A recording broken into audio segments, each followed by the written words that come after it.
This is the observe and note method. You aren't changing anything. You are simply being a witness to what is happening in the world around you. British logic. Imagine sitting on a bench at a train station. You aren't driving the trains or messing with the signals. You are just recording exactly how many minutes late the morning service is every single day. You're gathering data on the natural state of things. In this case, the predictably unpredictable British rail system. This is the this versus that method. You take two similar things and look for the differences or relationships between them to see which one performs better. British logic, the ultimate biscuit dunking test. You take a digestive and a rich tea. You dunk them into the same cup of tea for the exact same amount of time to see which one holds its shape and which one turns into a soggy bottom. You are comparing two subjects under identical conditions to find a winner. Experimental investigation. This is the trial and error method. This is where you actively change one specific thing to see how it affects the final result, while keeping everything else exactly the same. British logic. Perfecting the Sunday roast potato. You keep the oven temperature and the type of potato the same, but you change the fat you use. One tray gets vegetable oil and the other gets goose fat. Because you only changed one thing, you can prove scientifically which one actually made the crispier roasty. The scientific essentials. Control variables. These are the things you keep exactly the same so the test is fair, like using the same kettle and the same mug for every cup of tea. Independent variable, the one thing you choose to change, like the brand of tea bag you're using. Dependent variable, what you measure at the end, such as how proper the tea actually tastes based on your change. Science is simply a way to make sure we aren't just guessing, but actually proving how the world works through clear evidence. Some recent scientific discoveries. Science isn't just about dusty old books. It's about the new stuff that changes how we live. Here are 4 big ones explained simply. 1. Genetic engineering. Designer biology. The concept? This is like using a computer to copy and paste the best bits of a plant or animal. The British logic? Imagine you love strawberries, but they keep getting squashed in your lunchbox. Scientists can tweak the instructions inside the strawberry to make it tougher or sweeter. It's like upgrading your favorite snack so it grows better in a rainy English garden. 2. Astronomical telescopes, the giant magnifying glass. The concept, using massive cameras like the Hubble or Chandra to look at things very, very far away. The British logic, think of this as the ultimate birdwatching kit. Instead of looking at a pigeon in London, you're looking at stars and galaxies millions of miles away. It helps us see parts of the neighborhood, space, that are normally hidden by the clouds. 3. Artificial intelligence, the brainy computer. The concept, teaching machines to think, learn, and solve problems like a human. The British logic, think of AI as a very helpful assistant. It's the tech that helps a phone recognize your face or helps a sat-nav find the quickest way to the seaside without getting stuck in roadworks. The British logic. In 2017, scientists found a super-Earth called LHS 1140b. It's basically like looking for a new holiday destination. It's a rocky planet that isn't too hot and isn't too cold. It's just right, like a perfect room temperature cup of tea. Key takeaways. Scientists never stop asking why or how. These discoveries aren't just for fun. They help solve real problems, like making sure we have enough food or understanding where we fit in the universe. Exercise. Quick check. Which method would you use for these? 1. Observing how a sunflower grows. Descriptive. Just watching. 2. Seeing if expensive tea tastes better than the cheap stuff. Comparative. Testing 2 things. 3. Changing the amount of sugar in a cake to see how high it rises. Experimental. Changing one thing to see the result. Page 2. some recent scientific discoveries. Science isn't just about dusty old books. It's about the new stuff that changes how we live. Here are 4 big discoveries explained simply. 1. Genetic engineering, designer biology. The concept. This is like using a computer to copy and paste the best bits of a plant or animal. The British logic. Imagine you love strawberries, but they keep getting squashed in your lunchbox. Scientists can tweak the instructions inside the strawberry to make it tougher or sweeter. It's like upgrading your favorite snack so it grows better in a rainy English garden. 2. Astronomical telescopes, the giant magnifying glass. So the concept, using massive cameras like the Hubble or Chandra to look at things very, very far away. The British logic. Think of this as the ultimate bird-watching kit. Instead of looking at a pigeon in London, you're looking at stars and galaxies millions of miles away. It helps us see parts of the neighborhood, space, that are normally hidden by the clouds. So, artificial intelligence, the brainy computer. The concept, teaching machines to think, learn, and solve problems like a human. The British logic, think of AI as a very helpful assistant. It's the tech that helps a phone recognize your face or helps a sat-nav find the quickest way to the seaside without getting stuck in roadworks. 4. Exoplanets, looking for a spare Earth. The concept, finding planets outside our own solar system that might have water or life. The British logic. In 2017, scientists found a super-Earth called LHS 1140b. It's basically like looking for a new holiday destination. It's a rocky planet that isn't too hot and isn't too cold. It's just right, like a perfect room temperature cup of tea. Page 3. Putting it into practice. To make sure we've got it, let's look at how we use these methods in real life. Descriptive method, watching how a sunflower grows in the garden. You aren't touching it, you're just observing. Comparative method, testing which brand of washing up liquid blowing the biggest bubbles. You're comparing 2 different soaps to see which one wins. Experimental method, changing the amount of sugar in a cake recipe to see how high it rises. You change the sugar, the variable, that keep the oven and the flour the same, the controls. Science is simply a way to stop us from guessing and start proving how the world works with clear evidence.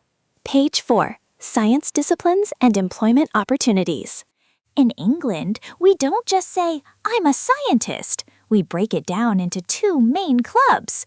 It's like choosing whether you want to play for a football team or a cricket team. Both are sports, but the rules and the kit are completely different. Club 1, Physical Science. This is the non-living club. It's all about the stuff that doesn't breathe, like rocks, stars, energy, and chemicals. Physics, working out why things move or how to keep the lights on across the country. Chemistry, mixing things up to create new materials, like the plastic for your phone or the fizz in your lemonade. Geology, studying the ground beneath our feet, from the white cliffs of Dover to the mountains in Scotland. Astronomy, looking at everything beyond our clouds, from the moon to distant galaxies. Club 2, Life Science.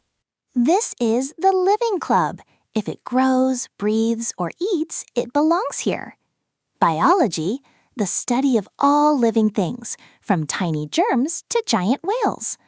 Botany, for those who love plants and want to know how to grow the best crops for our bread. Zoology, all about animals and how they live in the wild or on a farm.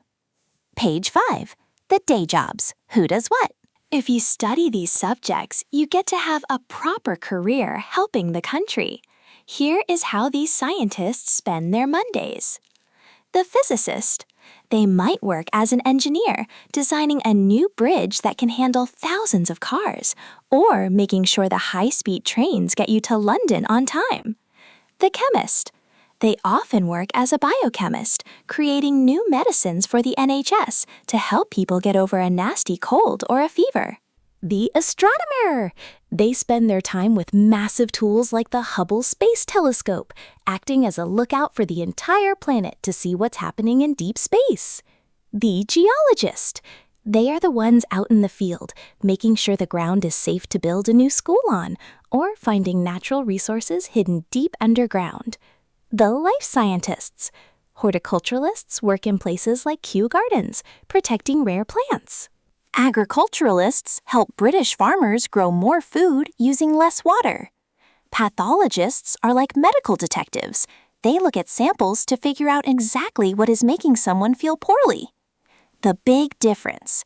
Physical science asks, how does this object work?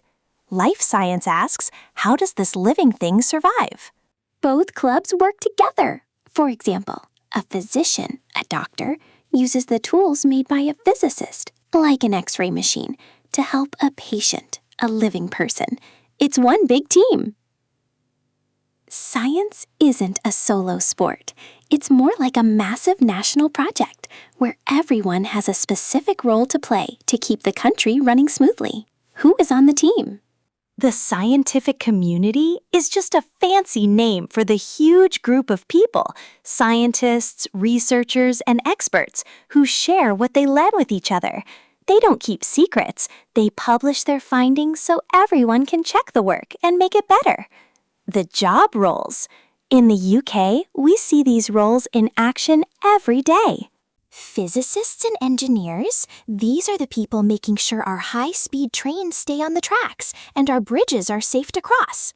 Biologists and doctors, they work in the NHS to find out why people are ill and how to get them back on their feet. Meteorologists, they are the ones on the telly telling us if it's a t-shirt day or if we need to pack a heavy coat.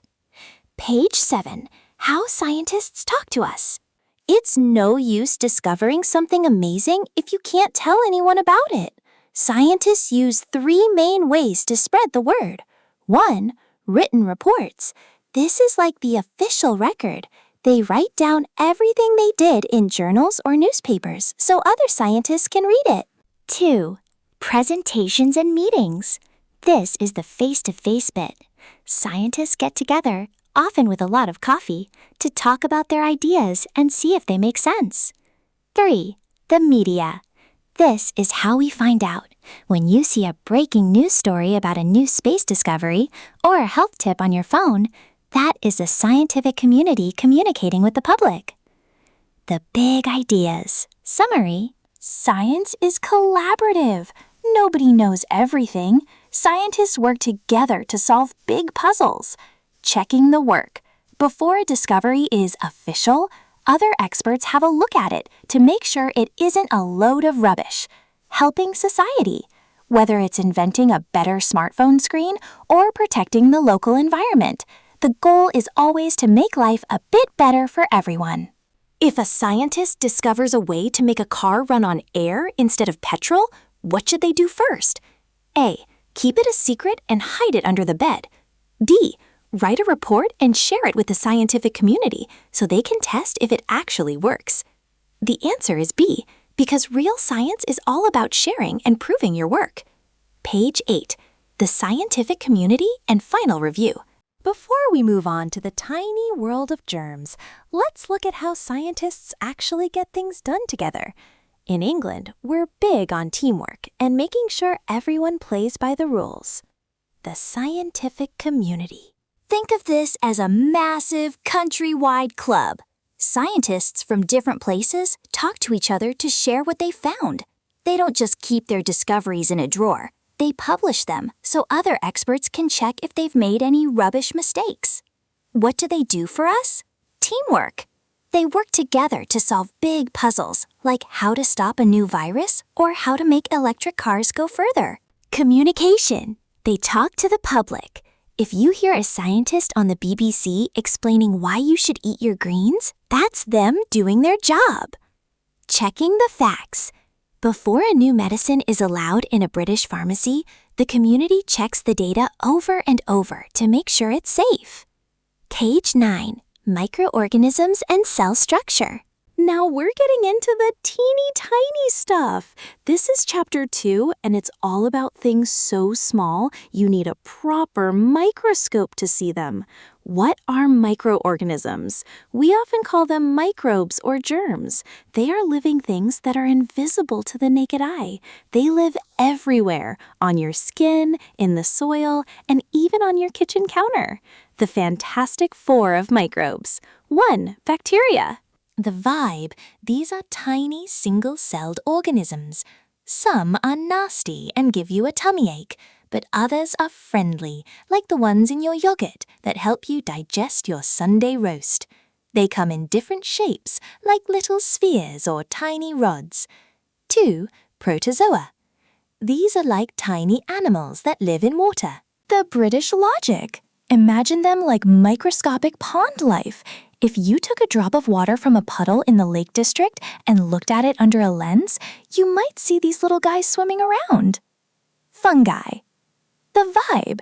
This includes things like mold and mushrooms. The British logic. Think of that bit of fuzzy green mold on a loaf of bread you forgot about for a week. That's a fungus. They grow by spreading spores, which are like tiny, invisible seeds. 4. Algae. The Vibe. Tiny plants that live in water. The British logic. Have you ever seen a pond in a park that looks bright green on top? That's algae. They use sunlight to make their own food, just like the grass in a garden. The big takeaway. Microbiology is the study of these tiny neighbors. Even though we can't see them without help, they are a massive part of our world, helping us make bread rise, keeping our soil healthy, and sometimes making us reach for the tissues. Page 10, the uninvited guests. Before we dive into the details, let's talk about the smallest troublemaker of them all, viruses, the ultimate hitchhiker. The concept, viruses are even smaller than bacteria. They aren't quite alive on their own. They need a host, like a person or an animal, to make more of themselves. British logic. Think of a virus like a cheeky person trying to sneak into a football stadium without a ticket. They can't do anything outside, but once they get inside a cell, the stadium, they start causing a ruckus. This is why we wash our hands and use tissues to keep the gates closed. The lemon test observation. The concept, watching a fresh lemon turn into a moldy mess. Have you ever found a lemon at the back of the fridge that looks like it's wearing a fuzzy gray jumper? That's fungi in action.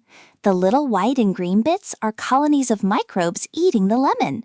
The dust that comes off them is actually spores, which are like tiny seeds floating through the air, looking for the next piece of fruit to land on. Page 11, the micro quiz and classifications. Now, let's sort these tiny things into clubs based on how they are built. Prokaryote versus eukaryote, the roommate rule. This is the big scientific way of sorting cells. Prokaryotes, the Studio Flat Club. These cells are very simple. They don't have a separate room, a nucleus, for their DNA. It's all just floating around in one big space. Bacteria are the most famous members of this club. Eukaryotes, the proper house club. These cells are fancy. They have a dedicated room called a nucleus to keep their important bits safe. Everything is organized into different sections. Fungi, algae, and protozoa are in this club. Quick check questions. How do we see them? You can't see them with just your eyes. You need a microscope. 2. What is the study of these things called? Microbiology, the study of tiny life. 3. Name the 4 main types. Bacteria, the ones in your gut or on your skin. Protozoa, tiny swimmers in pond water. Fungi, mushrooms and the mold on your bread. Algae, the green stuff in the fish tank. The secret of movement. Some of these tiny things, like the amoeba or paramecium, have little hairs or tails that help them swim around in water. It's like they have their own little rowing oars to move through the puddles. The big takeaway? Whether they are studio flats, prokaryotes, or fancy houses, eukaryotes, these tiny things are busy 24/7. Some help us make bread and cheese, while others just want to make us sneeze. Page 12. The 7 rules of being alive. How do we know if something is actually alive and not just a piece of plastic? In England, we use a checklist. If a microorganism can do these 7 things, it's officially part of the Living Club. 1. Growth, getting bigger over time. 2. Nutrition, needing fuel, food to keep going. 3. Respiration, turning that fuel into energy. 4. Excretion, getting rid of waste, basically going to the loo. 5. Movement, being able to shift from A to B. 6. Reproduction, making mini-me versions of themselves. 7. Irritability, sensitivity, reacting to the world, like moving away from something hot or bright. The virus exception. Viruses are the odd ones out. They can't do most of these things on their own. They're like a car without an engine. They only start up when they get inside another living cell. The truth about bacteria. Don't listen to the rumors. Not all bacteria are bad. In fact, 99% of bacteria are actually helpful. They live in your gut and help you break down your dinner, or they live in the soil to help farmers grow vegetables. Only about 1% are the troublemakers that make you feel poorly. Page 13, the Micro Master Quiz. Let's see if you've been paying attention with a bit of a pub quiz style check. True or false? Do we see microbes with a telescope? False! You'd be looking at the moon. You need a microscope. Is a virus a living thing? It's a bit of a gray area, but according to the 7 rules, it's generally not considered fully alive on its own. Are all microbes tiny animals? No, they are their own groups, like bacteria, fungi, and algae. In England, we like to keep things tidy. Here is how we sort our studio flats from our fancy houses. Prokaryotes, the simple ones, these are the bacteria. No separate rooms inside, just one open-plan space. Eukaryotes, the fancy ones, these include fungi, protozoa, and algae. They have a nucleus, a master bedroom, to keep their DNA safe. Final matchup. Microbiology, the fancy word for the study of tiny things. Spores, how fungi spread their seeds through the air. Habitat, where these little guys live. Could be a pond in the Cotswolds or your very own kitchen sink. The big lesson. Most of the tiny things in our world are actually working hard to help us out.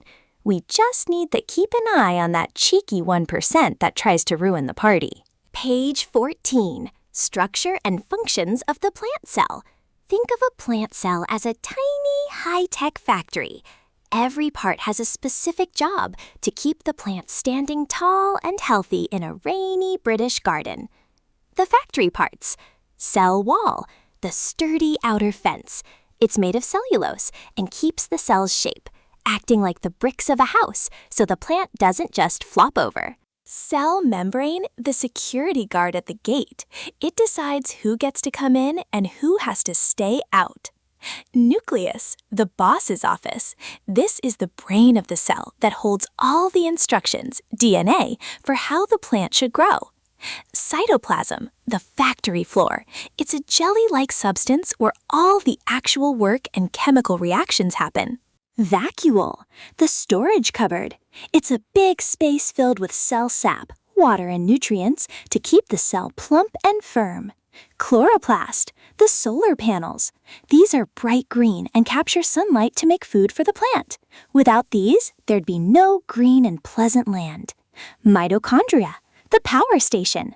This is where the cell turns food into energy so the plant can grow. Page 15. What each part actually does. To make it even simpler, here is why each bit matters for the plant's daily life. The cell wall, the support. Because plants don't have skeletons like we do, they use these tough walls to stay upright against the wind. The chloroplast, the chef. This is where photosynthesis happens. It takes sunlight, water, and air to cook up sugar. It's the reason plants are green. The nucleus, the computer, it stores the genes. This ensures that a rose seed grows into a rose and not a potato. The vacuole, the water tank, when a plant is well watered, this tank is full and the plant looks right as rain. If it's empty, the plant wilts. Plants versus animals. Only plant cells have a cell wall and chloroplasts. Animal cells are much softer because they don't need to stay stiff like a tree trunk. Energy. Every cell needs mitochondria to stay powered up. Quick science check. If you put a plant in a dark cupboard, which part of the cell would stop working? Answer: the chloroplast. It needs sunlight to do its job, just like a solar-powered garden light. Page 16.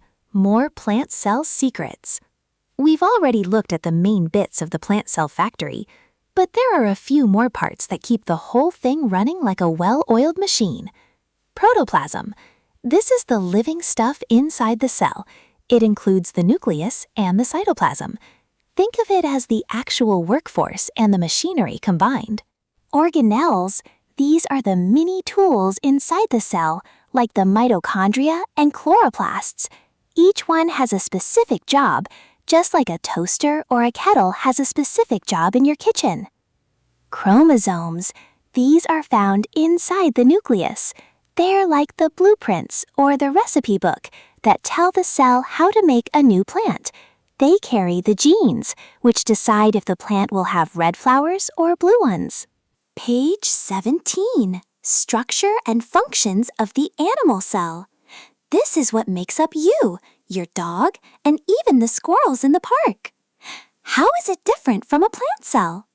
Imagine a plant cell is a sturdy brick house because of that tough cell wall. An animal cell is more like a tent. It's flexible and can change shape because it doesn't have a wall. It only has a thin outer skin called the cell membrane. The animal cell parts. Cell membrane, the outer skin. It holds everything together and acts like a bouncer at a club, letting in water and air, but keeping out the rubbish. Nucleus, the control center. Just like in the plant cell, this is the brain that tells the cell what to do. It also contains the blueprints, DNA. Cytoplasm, the jelly. This fills up the cell and is where all the action happens, like turning food into energy. Vacuoles. These are much smaller in animal cells than in plants. In a plant, the vacuole is like a massive water tank. In an animal cell, they're more like tiny little tiffin boxes used for storing bits of food or waste. Mitochondria, the batteries. These provide the power so the animal can move, grow, and stay warm. Summary, the big matchup. If you're trying to tell them apart, just remember, plant cells have a thick cell wall for strength and chloroplasts to make food from sun. Animal cells have neither of those. They are soft and squishy, and they get their energy by eating food rather than soaking up the sun. Key takeaway: even though they look a bit different, both cells are the building blocks of life. Whether you're a blade of grass or a human being, your cells are working hard every second to keep you going. Page 18, the final review on cells.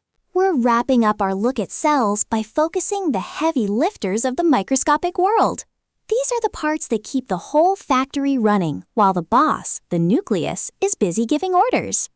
Mitochondria, the powerhouse. Think of these as the tiny batteries or the power station of the cell. They take the food you eat and turn it into energy so you can run, jump, and play football. Nucleus, as we've seen, this is the control center. It's like the head office of a big company, holding all the files, DNA, and making sure every other part of the cell is doing its job properly. Cytoplasm, the workspace, this is the jelly-like substance where all the chemical cooking happens. It's the factory floor where all the different machines, organelles, are bolted down. Page 19, the great matchup, plants versus animals. This is the cheat sheet to tell the two types of cells apart. If you're looking through a microscope at a school in England, here is how you'd spot the difference.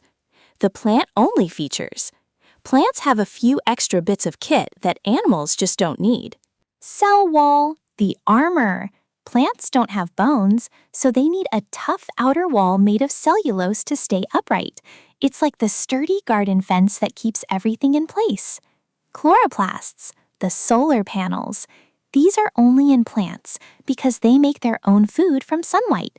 Animals, including us, have to eat snacks and meals for energy, so we don't need these green solar panels. 3. Large vacuole, the water tank. While animals have tiny storage bits, plants have one massive tank in the middle to stay hydrated and firm. The similarities. Both cells are like proper houses, eukaryotes. They both have a nucleus, the brain, a cell membrane, the skin, cytoplasm, the jelly, mitochondria, the energy. Summary checklist. Are they living? Yes, both follow the 7 rules of life we talked about earlier. Can you see them? Only with a microscope. Which one is tougher? The plant cell, thanks to its rigid cell wall. The verdict, whether it's an oak tree in Sherwood Forest or a golden retriever in the park, they are both made of these incredible tiny building blocks. One is built like a sturdy brick cottage, plant, and the other is built like a flexible moving tent, animal. Page 20, Cell Science Summary. Before we leave the world of cells, let's look at the fine print. These are the extra details that make a plant, and a fruit fly, a fruit fly. Chromosomes, the genetic library. Inside every cell's nucleus, there are tiny thread-like structures. In humans, we have 46, but in the fruit fly, those tiny flies you see near the fruit bowl, they only have 8. It's like having a much shorter instruction manual. The cell wall rule.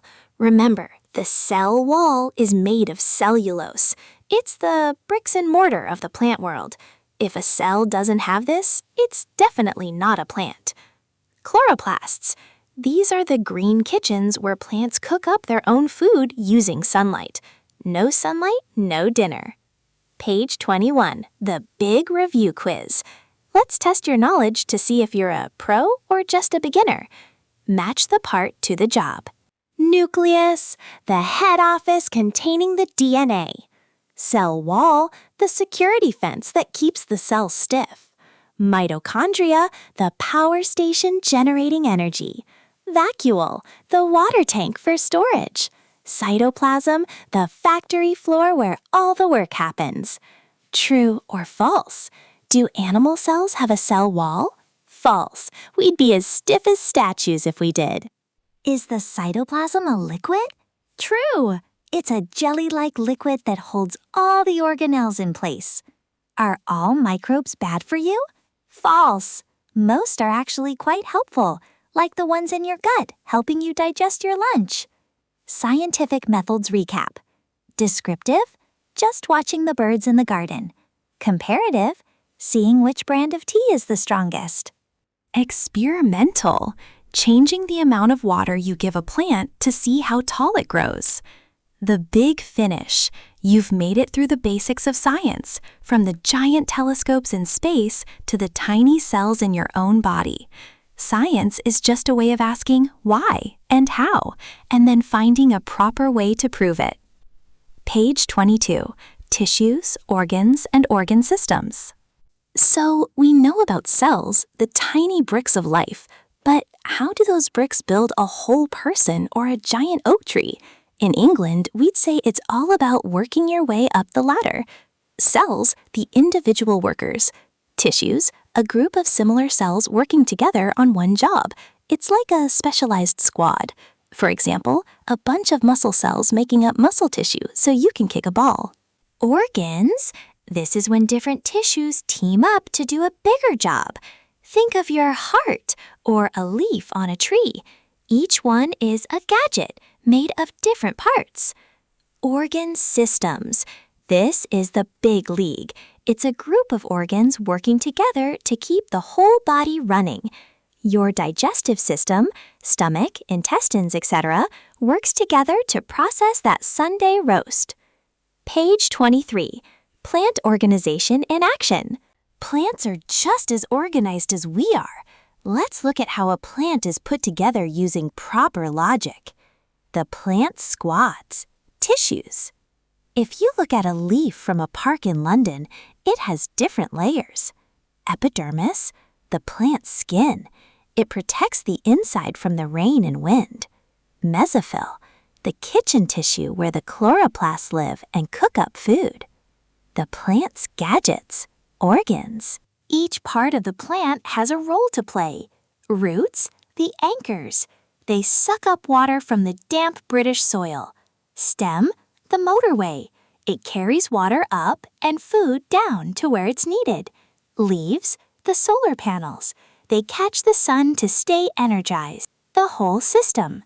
When you put the roots, stem, and leaves together, you get the organism, the complete plant, the summary checklist. Smallest bit, cell. The squad, tissue. The gadget, organ. The team, organ system. The result, a living thing, organism. Pro tip, just remember that science is like building with Lego. You start with one block, the cell, make a wall, the tissue, build a room, the organ, and eventually you've got the whole castle, the organism. Page 24. Cooperation among organ systems. Plants might look like they're just sitting there, but underneath the surface, it's a busy transport network. It's a massive team effort to move water and food exactly where they need to go. The roots, the anchor, and straw. The roots have tiny root hairs that act like straws, sucking up water and minerals from the damp soil. Xylem, the water pipe. This is a one-way tube that carries water and minerals straight up from the roots to the leaves. Think of it as the plumbing of the plant. Phloem, the delivery van. Once the leaves have cooked up some sugar, food, the phloem pipes carry that energy to every other part of the plant so it can grow. Stoma, the breathing holes. These are tiny pores on the leaves. They let the plant breathe in air and let out extra water vapor, a process called transpiration. Page 25. How plants move things around. To understand how a plant stays healthy, we look at the two main systems working together. It's like a two-way street that never has a traffic jam. Number 1. The support system. The stem and branches aren't just for show. They are the scaffolding. They hold the leaves up high so they can catch the British sun, and they house all the important pipes, xylem and phloem. 2. The transport system. Upward flow. Water travels from the roots, through the stem, and out to the leaves. Downward or all-around flow, the sugary food made in the leaves travels down to the roots and out to the flowers. A simple experiment, the celery test. If you want to see this in action, take a stick of celery and put it in a glass of water with some blue food coloring. Observation: after a few hours, you'll see the blue water climbing up the celery stalks. The science: you are seeing the xylem pipes in action. They are pulling the colored water up, proving that the plant has a built-in pumpless plumbing system. The big takeaway: a plant is a masterpiece of engineering. It doesn't have a heart to pump blood, but by using clever pipes and the power of evaporation through its leaves, it can move water from the ground to the very top of a tall tree. Scientific fact: without this cooperation, the roots would starve, no food from the leaves, and the leaves would dry up, no water from the roots. Teamwork makes the dream work. Page 26. Plant Teamwork Recap. Before we finish our journey through the green world, let's recap how the plant keeps its inner motorway moving smoothly. The food factory: leaves use sunlight to make food. This isn't just for the leaves, it's for the whole plant. The delivery route: once the food is ready, it travels through the phloem, the delivery vans, to the roots and growing tips. Meanwhile, the xylem, the water pipes, is constantly pulling water up from the soil to keep the leaves cool and hydrated. Support and structure: the stem acts like the main pillar of a house, holding everything up so the leaves can reach the sun. The breathing vents, tiny holes called stoma on the bottom of the leaves, let the plant sweat out extra water, transpiration, and breathe in the air it leaves. Page 27, the grand finale quiz. It's time for the ultimate proper scientist check. Let's see if you can spot the facts from the rubbish. True or false? Do plants have a skeleton? False. They use a cell wall and water pressure in the vacuole to stay stiff. Does water travel down from the leaves to the roots? False. Water travels up through the xylem. Food travels down through the phloem. The matchup challenge. 1. Root hairs, the tiny fingers that grab water from the soil. 2. Xylem, the pipes that carry water up. 3. Phloem, the pipes that carry sugary food all around. 4. Transpiration, the way a plant sweats to keep water moving. 5. Photosynthesis, the magic trick where plants turn sunlight into dinner. Summary checklist for your recording. Cells make tissues. Tissues make organs, like leaves and roots. Organs work together in systems, like the transport system. Systems make the organism, the whole plant. The final word. Science isn't just about big words. It's about understanding how everything, from the tiniest germ to the tallest oak tree, works together as a team. You've officially mastered the basics. Page 28, Biological Checkpoint. Before we finish, let's make sure we haven't got our wires crossed. In science, we use specific names for things so everyone knows exactly what we're talking about. Organisms? This is just the fancy word for any living thing, from a tiny blade of grass to a massive blue whale. Organ systems, as we've seen, these are the dream teams of organs working together, like your heart and lungs making sure you can breathe while running for the bus. Specialized cells. Not all cells are the same. Some are built for carrying oxygen, red blood cells, and some are built for sending messages, nerve cells. It's like having different tools in a shed. You wouldn't use a hammer to turn a screw.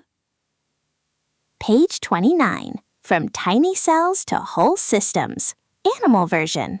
We've seen how plants do it, but how does it work for us and the rest of the animal kingdom? It's the same Lego brick logic, just with different parts.